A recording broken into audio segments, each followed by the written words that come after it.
AI પર video બનાવવો યુવકને ભારે પડ્યો। અંબાજીમાં પોલીસની ગરિમા લજાવતો વિડીયો સામે આવ્યો। વિક્રમ ખરાડી નામના એક યુવકે કાકો 009 આઈડી પર પોલીસ વિરુદ્ધ રોફ જમાવતી પોસ્ટ ઇન્સ્ટાગ્રામ પર અપલોડ કરી હતી। ઉશ્કેરણીજનક લખાણ અને વિડીયો મૂકી ભય ફેલાવનાર યુવકની પોલીસે અટકાયત કરી છે। પોલીસે યુવકને ઝડપી માફી મંગાવતો વિડીયો પણ બનાવ્યો તેમજ યુવકને કાયદાનો પાઠ ભણાવ્યો। मारू नाम विक्रम भाई पूना भाई खराड़ी। इंस्टाग्राम पर मैं पुलिस वाला फोटा अपलोड कराया था एडिटिंग मारी ने એટલે એવા ફોટા હું બનાવી નહીં એના માટે હું માફી માંગુ છું ને એવા ફોટા કોઈ પણ તમે બનાવજો મત હું એના વિરુદ્ધ માફી માંગુ છું મારી ગલતી થઈ। સુરતના પલસાણા તાલુકામાં વ્યાજખોરોના ત્રાસની ચોંકાવનારી ઘટના સામે આવી।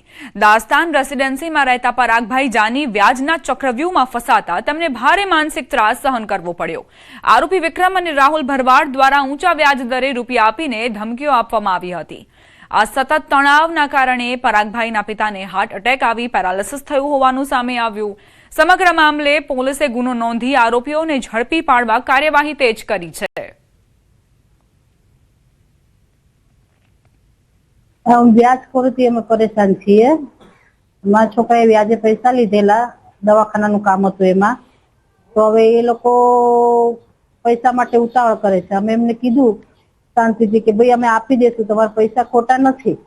અત્યારે અમારે ઉપરા ઉપરી દવાખાનું આવી ગયું છે મારા ઘરવાળા છે એમને એટેક આવ્યો 27 તારીખે। આ બધી ટેન્શનના હિસાબે જ એટેક આવ્યો એમને। પૈસાનું જ મને અંદર 2,40,000 હવે અમારે ખાલી આપવાના બાકી છે અને એના માટે એ લોકો ફોન કર્યા કરે છે વારંવાર ફોન કરે છે ટોર્ચર કરે। મારો છોકરો એકલો નોકરીએ જાય।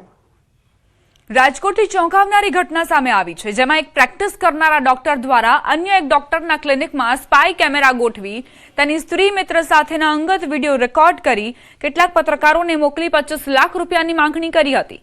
રાજકોટ શહેરમાં ખૂબ જ નામના ધરાવનારા 49 વર્ષીય તબીબે આ મામલે પોલીસ ફરિયાદ નોંધાવી છે।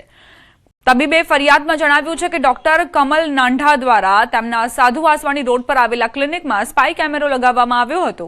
ફરિયાદી ડોક્ટર તેમજ તેની સ્ત્રી મિત્ર સાથેનો અંગત પળોનો વિડીયો મેળવીને ડોક્ટર પાસેથી 25 લાખ રૂપિયાની માંગણી કરાઈ હતી।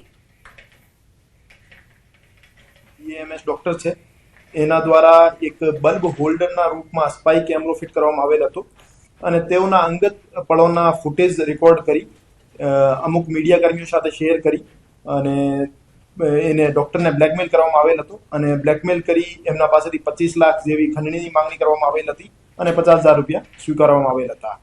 તો એ ગુનામાં આરોપી તરીકે અત્યારે કુલ 12 માણસો છે। એવું જાણવા મળ્યું છે કે આરોપી પાસે